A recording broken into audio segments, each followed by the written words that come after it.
Hai, aku Vera Kalosa dari Teknik Industri Universitas Tarumanagara Angkatan 2018. Hari ini aku akan menjelaskan mengenai sensor dan programmable automation atau otomasi yang dapat diprogram. Ditonton terus ya. Pada topik ini saya akan menjelaskan mengenai sensor. Sensor adalah sebuah komponen elektronika yang membaca atau merubah sebuah satuan besaran seperti fisik, suhu, tekanan, listrik, gerak, dan kecepatan. Nah, untuk membedakan tipe-tipe sensor terdapat dua jenis, yaitu tipe sensor aktif dan pasif. Apa sih ciri-ciri dari sensor pasif dan aktif? Ciri-ciri dari sensor pasif yaitu wiring pada sensor tersebut hanya memiliki dua wire atau terminal saja, wiring looping atau closed loop dengan power supply.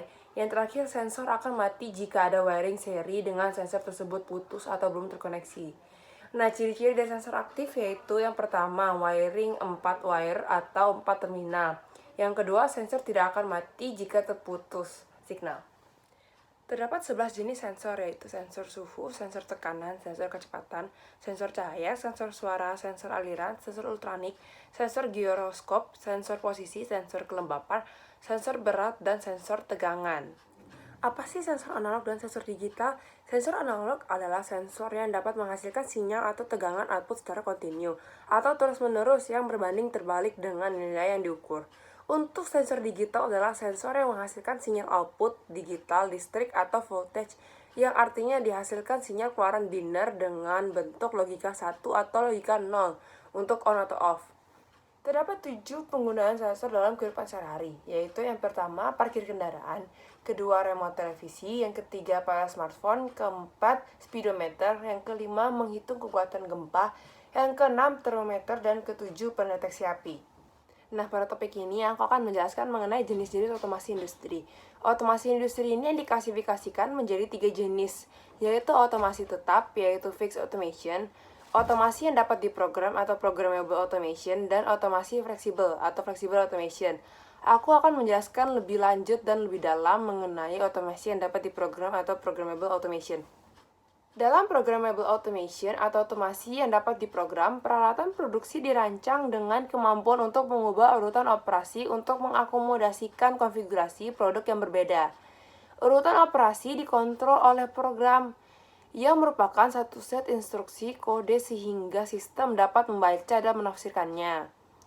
Program yang baru disiapkan dan dimasukkan ke dalam peralatan untuk menghasilkan produk baru. Terdapat 4 fitur yang menjadi ciri dari programmable automation, yaitu yang pertama, investasi yang tinggi untuk instalasi peralatan multiguna. Yang kedua, laju produksi yang relatif rendah dibandingkan fixed automation. Yang ketiga, fleksibel untuk menghadapi perubahan konfigurasi produk. Yang keempat, paling cocok untuk produksi batch.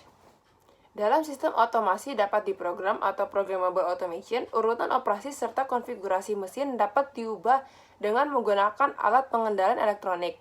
Sistem ini membutuhkan waktu dan upaya untuk memprogram ulang mesin dan biasanya digunakan dalam produksi batch. Contoh dari programmable automation ini seperti mesin auto screwing atau mesin pemasangan skru otomatis yang melakukan proses pemasangan baut atau skru yang dapat diprogram berdasarkan model produk tersebut. Harapan saya dalam kondisi pandemi COVID-19 ini adalah untuk segera berakhir agar sistem pembelajaran maupun bekerja dapat berjalan lancar seperti dahulu sebelum COVID-19 ini. Harapan saya untuk otomasi yang kedepannya adalah untuk terus berkembang agar memudahkan bidang industri maupun dalam membantu kehidupan sehari-hari kita. Kritik dan saran mengenai materi mata kuliah pengantar otomasi industri ini yaitu tidak ada, karena materi dan penyampaian materi sudah sangat jelas dan cukup menarik. Kritik dan saran terhadap pengampu mata kuliah yaitu Pak Agus Halim dalam mata kuliah pengantar otomasi industri ini tidak ada juga, dikarenakan cara mengajar yang seru dan baik terutama saat studi lapangan langsung ke dalam pabrik. Itu menurut saya sangatlah seru dan mungkin kalau bisa lebih diperbanyak lagi ya Pak. Semangat terus ke depannya dalam mengajar. Sekian penjelasan saya mengenai dua topik, yaitu topik sensor dan programmable automation. Saya harap vlog ini dapat bermanfaat bagi Anda semua yang menonton. Dan maaf apabila terdapat kesalahan kata. Don't forget to like, comment, and subscribe. Bye-bye!